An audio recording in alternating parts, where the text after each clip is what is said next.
నమస్తే and welcome to hit TV. Telangana అసెంబ్లీలో నీటి పారుదల రంగంపై రాష్ట్ర ప్రభుత్వం శ్వేతపత్రం విడుదల చేసింది.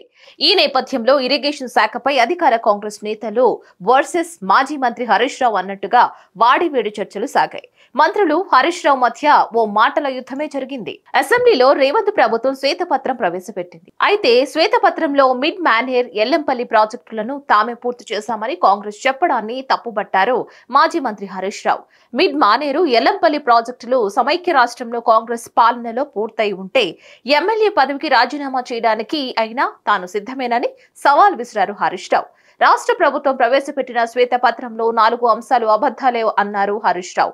గత ప్రభుత్వంపై బురద జల్లేందుకే ఈ నివేదిక తీసుకువచ్చారని ఆరోపించారు. ఇక ఇందులో అబద్దాలు ఉన్నాయని రుజువు చేసి చూపిస్తా అని చెప్పారు. పేజ్ నెంబర్ 16 పారాగ్రాఫ్ 1 మంత్రి గారు ఇందులో మాట్లాడుతూ మిడ్మానేర్, ఎల్లంపల్లి ప్రాజెక్టులు ఉమ్మడి రాష్ట్రంలోనే పూర్తయ్యాయి అని స్పష్టంగా ఇందులో మెన్షన్ చేసినారు.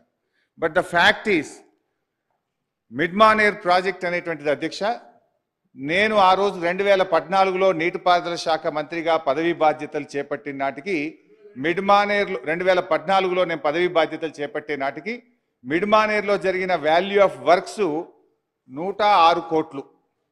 ఆ తర్వాత మా ప్రభుత్వం అధికారంలోకి వచ్చిన తర్వాత 775 కోట్ల రూపాయలు ఖర్చు పెట్టి 3 ఏళ్ల తర్వాత మిడ్మానేర్ ప్రాజెక్టును పూర్తి చేయడం జరిగింది. అంటే ఇంత పచ్చిగా సత్యదూరమైనటువంటి విషయాలను మా ప్రభుత్వంలో పూర్తి చేశారని చెప్పారు. This is false number 1. ఇకపోతే అధ్యక్ష రెండో విషయానికి వస్తే, ఇందాక నేను అదే ఛాలెంజ్ చేసిన, ఒకవేళ మిడ్మానేర్ కానీ మీ సమైక్య రాష్ట్రంలో మీ కాంగ్రెస్ పాలనలో పూర్తయి ఉంటే నేను ఎమ్మెల్యేగా రాజీనామా చేసి మళ్ళీ ఈ సభలో అడుగు పెట్టను అని కూడా ఛాలెంజ్ చేసిన నేను. సో అదే సందర్భంలో నేను మిమ్మల్ని మైక్ అడిగితే మీరు నాకు ఇవ్వలేదు. దీనిపై మరిన్ని అప్డేట్స్ కోసం కీప్ వాచింగ్ హిట్ టీవీ.